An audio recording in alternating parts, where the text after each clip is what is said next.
Hello, ഇന്ന് ഞാൻ മുട്ട വെച്ചിട്ടൊരു ക്രാഫ്റ്റ് കാണിക്കാം കേട്ടോ. ഇപ്പോൾ കാണുന്ന ലുക്ക് എന്നല്ല കേട്ടോ, നമുക്ക് ഫൈനലായിട്ട് കിട്ടുന്ന ഒരു ലുക്ക് എന്ന് പറയുന്നത്. അപ്പോൾ ഇത് ഇതുപോലെ ബാക്കിയൊക്കെ വന്നാൽ കൊണ്ടേ കളയാണ്ട് നേരെ ഇത് വെച്ചിട്ട് ഒരു ചെറിയ ക്രാഫ്റ്റും കാര്യങ്ങളൊക്കെ ചെയ്താൽ നല്ല അടിപൊളിയായിട്ട് കിട്ടും കേട്ടോ.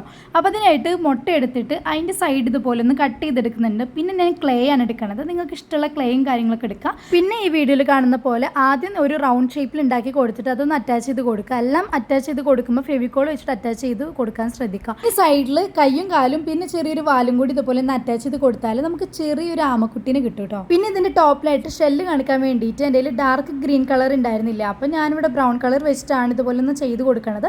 പിന്നെ അതിൻ്റെ മുകളിലേക്ക് ഇതുപോലെ പെയിന്റ് അടിച്ച് കൊടുക്കുകയാണ് ചെയ്യുന്നത്. കളർ ക്ലേ എടുത്താലുള്ള ഒരു ഉപകാരം എന്ന് പറയുന്നത് നമുക്ക് ഡ്രൈ ആയിട്ട് എടുക്കാനുള്ള ടൈം ഉണ്ടല്ലോ, അത്രയും സമയം നമുക്ക് പോവില്ല. പിന്നെ നമുക്ക് വേറെ പെയിന്റ് അടിക്കേണ്ട വലിയ ആവശ്യം കാര്യങ്ങളൊന്നും വരുന്നില്ല. അങ്ങനെ ഷെല്ലിന്റെ ആയിട്ട് ടോപ്പിൽ ഡാർക്ക് കളർ അടിച്ചു കൊടുത്തു, ചെറിയ ചെറിയ ഡോട്ട്സ് ഇതുപോലെ ഒന്ന് ഇട്ട് കൊടുത്തു. പിന്നെ ബ്ലാക്ക് കളർ വെച്ചിട്ട് ഇതുപോലെ ഒരു എന്താ പറയുക, ഒരു ഫുട്ബോളിൻ്റെ ഒക്കെ ഷേപ്പ് ഉണ്ടല്ലോ, അതുപോലൊക്കെ നമ്മൾ വരച്ചു കൊടുത്തു. പിന്നെ കണ്ണും വായും ബ്ലഷും കൂടി ഇട്ട് കൊടുത്ത് നല്ല ക്യൂട്ടായിട്ടുള്ള ഒരു ആമക്കുട്ടിനെ കിട്ടിയിട്ടുണ്ട്. അപ്പോൾ ഇതുപോലെ നിങ്ങൾ ട്രൈ ചെയ്ത് നോക്കാം. വീഡിയോ ഇഷ്ടപ്പെട്ട് കഴിഞ്ഞാൽ ലൈക്ക് ചെയ്യുക. ഇതുപോലത്തെ വീഡിയോസ് കാണാനായിട്ട് സബ്സ്ക്രൈബ് ചെയ്യാൻ മറക്കണ്ട.